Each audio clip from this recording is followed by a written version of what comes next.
But ahead of him now is Brian Smith, also out of Mooresville, North Carolina. Brian's crew chief is Freddie Query, a name that a lot of local short track racers will recognize. Freddie had a lot of success in this series over the years. Brian, formerly a full-time competitor at Concord Motorsports Park. Ran the full schedule in 2000, finished 4th in the points then. Only ran one race last year. Has not had a win yet in this series. There's Foltz, who's ahead of young Joey Miller, and Miller could not pick a more experienced driver to tuck in behind and follow around this racetrack. That's right. As you mentioned, he has 4 top 2 finishes over the last couple of years here, 2 wins in 2 seconds, so he's got this place figured out. And hard to believe Joey Miller, only 18 years old, has a few starts in the ASA series.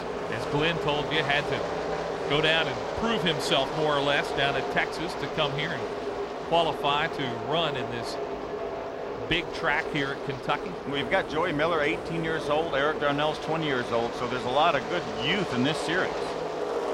And you got a veteran like Jeff Foltz, who's leading the points, and coming off what was really a disappointing week last week at Nashville. And I know that Foltz really wants to make up for it and have a good run here tonight. He sure does. He barely held on to the point lead. Charlie Bradbury made a tremendous gain on him by winning that race. So Jeff's got to get his season back going here. He won earlier this year at South Boston, so he's already got a win under his belt, but he needs to put the good, consistent finishes together. As you mentioned, a native of Cincinnati, now makes his home in North Carolina. Has a series championship just a year ago. Works full-time for the Jasper Winston Cup team. Works full-time there, so he's a busy guy. Has tried to step up and qualify for a couple of Busch Grand National races. Right now, it's all he can do to hold off young Joey Miller, who's really been putting on a show. And Scott Carlson, our pole sitter, has checked out so far as the field getting a little strung out here at Kentucky. We'll be back in a moment. Welcome back. There's Scott Carlson, 3rd place a week ago, but on the pole here tonight. And he has been out front in the dominant car most of the way.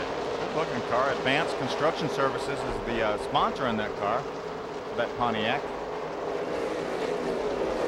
Scott Carlson, who has done much of his racing at Five Flags Speedway in Pensacola, Florida. Vic Barsh is the crew chief there. Now we move back to battle for 2nd place. Foltz still has it, but he's got some company right behind him. Joey Miller right behind him, and Charlie Bradbury's moved back into that battle. Last time we saw this battle, he had lost a little bit of ground, but drove right back up on Joey Miller's back bumper. Haven't said a lot about Charlie Bradbury in that red 78. As you look at Foltz and Miller, and Bradbury is right behind them. There you see just the top of your screen. Ken Weaver going a lap down. Bradbury, who not only wants to win here tonight, but put more pressure on Foltz in that points race. So you know what? Jeff Foltz here is running 2nd. He's running wide open out here. His tongue's hanging out, and he's not gaining any ground. So he said, what do I have to do to gain on Scott Carlson? I think a guy like Jeff Foltz really wants a caution flag soon to try to catch up and tighten it up. Eddie Mercer's making a move now. More on Fast Eddie. Here's Glenn. Eddie Mercer driving car number 72 is moving up through the field very nicely. Eddie finished 2nd last week at Nashville, and he is the defending race champion here at Kentucky Speedway, winning this race 1 year ago tonight. The number 72 on Eddie's car comes about in kind of a unique way. Eddie's grandfather used to have race cars, and when he built the first one, it was number 54 because that was the age that his granddad was, a guy that lived in Eddie's granddad's neighborhood, drove the car. The second car he built was for Eddie, and he was at age 65. They numbered it 65. The first time Eddie drove that car, after the race, his grandfather had a heart attack, passed away, and it discouraged Eddie so much, he stopped racing for 7 years. Then 7 years later, he built another car, named it number 72 or numbered it number 72 because that's the age his grandfather would have been. But for Eddie Mercer to be a contender before this thing is over tonight. Oh, no doubt about that, Glenn. Again, as you said, he finished 2nd in Nashville. Very impressive run a week ago, but our leader there, Scott Carlson, going through some traffic, and I really think that Eddie Mercer and all those guys running in the top 10 really want to caution. to try to catch up now with Scott Carlson. Boy, they should do, because all those guys have been back there racing and battling. So, you know, that takes a little bit of time. You run a little bit slower when you're running side by side, things like that. Scott Carlson's had the advantage of being essentially by himself, other than the lap traffic he's had to catch. Now, another guy who's been running well has been Ray Skillman, who had a good run last week, and a unique story on him. Back to Glenn. Car number 71 is also a great story tonight, guys. That is Ray Skillman. He is a car dealer from Greenwood, Indiana. He is 61 years young, out here racing with all these youngsters. Last week at Nashville, he had a great run on the Super Speedway. There, finishing 5th. He's running in 7th position tonight. So, who says you got to be an up and coming young driver to do well in this series? 61-year-old Ray Skillman running 7th right now. And just ahead of Ray, we've got a battle now for 2nd place. That's Fultz in the 54.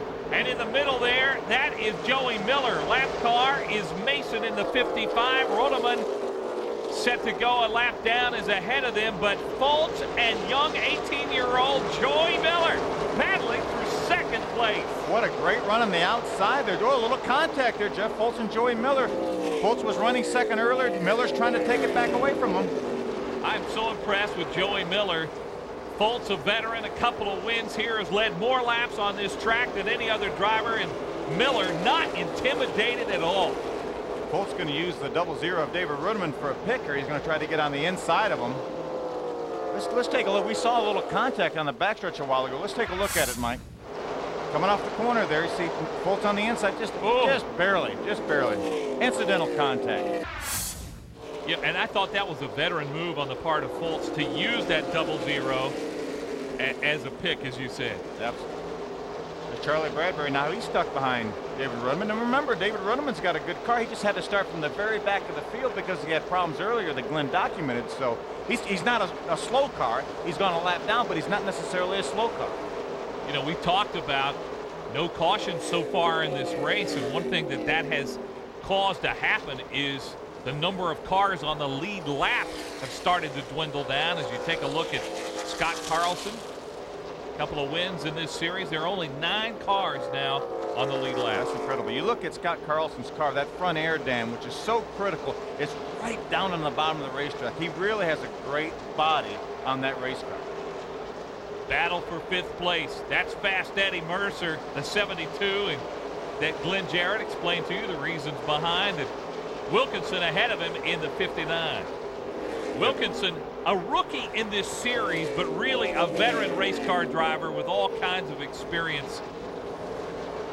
Let's get more on the guy they call John Boy out of Hueytown, Alabama, John Wilkinson from Glenn. The car number 59 battling Eddie Mercer in 72 there for 5th place is an interesting story, guys. This guy is a rookie of the year contender. He already has a couple of top 10s, 7th at Nashville last week, 5th at South Boston. He came into this race 2nd or tied for 2nd in the points. So this kid, even though he's a youngster at only age 27, John Wilkinson, number 59, having a great run tonight. But Eddie Mercer is relentless in that 72. And as I said earlier on, he is the defending race champion. Just a year ago, John Wilkinson was the Southern All-Star Series champion.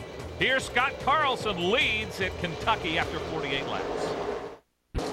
Welcome back to Kentucky in the Kentucky 150. Still no cautions, and that has been good news for Scott Carlson. Bad news for the rest of the field. Look at that. That's Wayne Bowen, the 23, and Phil, looks like there's some sheet metal hanging off over the right side. Look at Jeff Fultz on the 54 car on the outside of Wayne Bowen. And if something came off of Wayne Bowen's car, that would probably necessitate a caution flag, which a lot of these guys are hopeful for. But I saw Jeff Fultz running slow up above here, Wayne Bowen. Something's got to be going wrong with him. Yeah, watching now on the track, Fultz does not seem to be up to speed any longer. He's been running so well, the series points leader. Bowen, as you see the sheet metal hanging off that 23. And now, yes, Fultz is slowed and is coming down onto pit road. Your points leader, this is going to be an unscheduled pit stop. There are some guys who are talking about maybe a gas and go at the midway point, but not Fultz. This not scheduled. I don't think so at all. I think if he was going to do a gas and go, it would be later in the race here. We're just right about halfway. So we saw him slowing on the racetrack. So he definitely has a problem. I don't know if it's an engine problem, whatever. It looks pretty serious, whatever it is, because he's going behind the wall. Incredible misfortune for for Jeff Fultz. You know, he had trouble last week with a broken wheel at Nashville, and here again he's got big trouble. Well, Glenn Jarrett is running to catch up with that crew. Let's head down to Glenn now. Glenn? And Jeff Fultz, who is leading the points coming in here tonight, and also who has won a previous winner here at Kentucky, has gone behind the pit wall. The crew told me there's something in the rear inlet go, so rear end gearing problems for Jeff Fultz. Not only will he not have a good finish here tonight, but there goes the points lead. He is the defending series champion. What a tough break for Fultz, the native of Ohio, now out of Mooresville. And boy, if you're Charlie Bradbury, you can almost smell that points lead coming your way.